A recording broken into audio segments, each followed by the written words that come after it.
बहन को मार डाला और गार्ड को कहा कि इसका शव निपटा दे। उसे नहीं पता था कि बहन का खून उन पूर्वजों को उठा दिया जो 1000 साल से सो रहे थे। किसी ने उसके गले में लकीर देखा और खींच लिया। बहन पूर्वज की आत्मा से ग्रस्त थी, इसलिए अचानक आंखें खोल बैठी।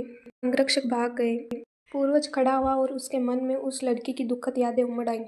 उसने देखा महिला ने अपने माता पिता से कितना अत्याचार सहा था और अपनी गोद ली हुई बेटी को सगी संतान से ऊपर रखा।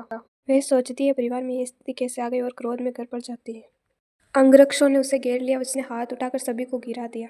छोटी बहन माता पिता के सामने रोते हुए झूठ बोल रही थी और समर्थन मांग रही थी। पिछली रात उसकी बड़ी बहन ने उसे चट्टान से धक्का दिया।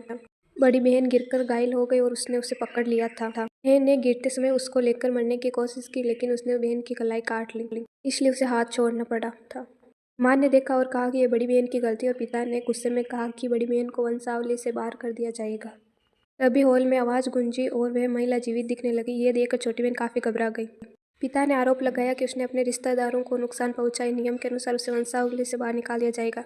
अंगरक्षक आगे बढ़े और एक नजर से झकझोर दिए गए। महिला ने उस वक्त का दृश्य दिखाया जब छोटी बहन उसे ईंट से मारा था। पिता ने देखा तो उनका विश्वास टूट गया और सबूत सामने आ गया। छोटी बहन घुटनों पर बैठ गई और कहा, यह तो एक मजाक था, किसी को नुकसान पहुंचाना नहीं था। माँ पिघल गई और कहा कि महिला जीवित है, इसलिए मामला भुला देना चाहिए। पिता भी सहमत हुए कि महिला को चोट नहीं लगी थी और छोटी बहन मजाक कर रही थी, और छोटी बहन को काटने का आरोप लगाया और उससे क्षमा मांगने का कहने लगे। छोटी बहन घमंड से उसके पास पहुंची और कहा कि माता पिता अभी भी उससे प्यार करते हैं। एक दिन यह स्थान भी उसका होगा।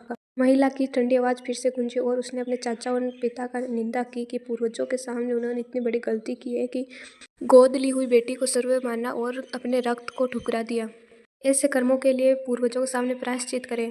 पिता स्तब्ध रह गए, लेकिन क्रोध में महिला पर विद्रोह का आरोप लगाया कि उसने बड़ों की अवहेलना की और नियमों का अपमान किया।